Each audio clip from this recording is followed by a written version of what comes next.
Hey y'all, this is Emily with Jan's Garden here at the North Texas Food Bank. It's about getting to be that time of year where we need to start amending or adding additives to our soil to make it better for our spring plants to thrive. I have a few here that I'm going to talk about today just because there's a lot to choose from in the stores. So to start off today, I just want to talk really briefly about these three letters that you see on your fertilizer bags in the store. Some of you may know, but just in case, let's just touch base on them really quick. So the three letters are going to be nitrogen, phosphorus, and potassium, N, P, and K. These three are some of the main nutrients that your plants need to grow and thrive. Your first letter is nitrogen, and this is going to help with your stem and leaf development. The middle one, phosphorus, is going to help with your blooming and your fruiting as well as your root development. And then potassium is going to help with your, it's going to help with the same things as phosphorus as well. But just as a side note, potassium can be sold by itself, and it's called potash if it's sold by itself.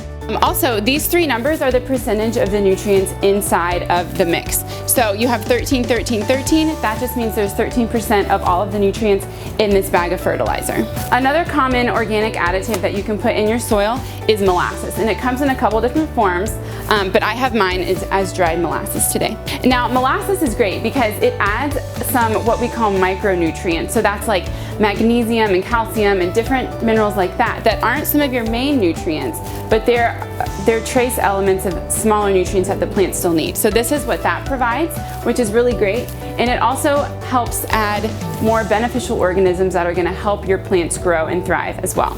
Now here we have a mixture of a couple of different common organic additives that can be found and sold separately in stores. But this is a mixture, so I'm going to break it down for you just a little bit today. So in here we have alfalfa meal, cottonseed meal. We have a lot of different meals. So there's tons of different types. There's soybean meal, like I said, alfalfa meal, there's feather meal, and these are just different parts of plants and animals that have been broken down into fertilizers.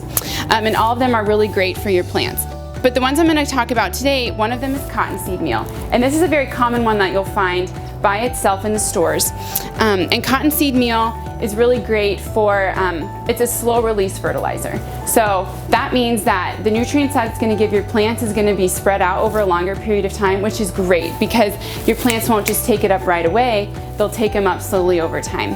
And that's also great because there's a less likely chance that you can burn your plants whenever you add this fertilizer to your soil, or if your plants are already growing and you throw it out and it gets on the leaves, that's okay. It may burn a little bit, but there's not as likely as synthetic fertilizers. Another common one that's in here is blood meal, and that's just dried animal blood. And the great part about this one is that it adds nitrogen really quickly to your soil, which is great for those of us who have backyard gardens and we're constantly replanting them all the time. So these are just a couple of common organic amendments or additives that you'll find in the store. There are a lot of different options out there, so I hope that this video helped you kind of get a starting point whenever you start looking, as well as help you understand just a few of the common ones you'll see in the store. So I hope this video helped, and keep growing good times. We'll see you next time.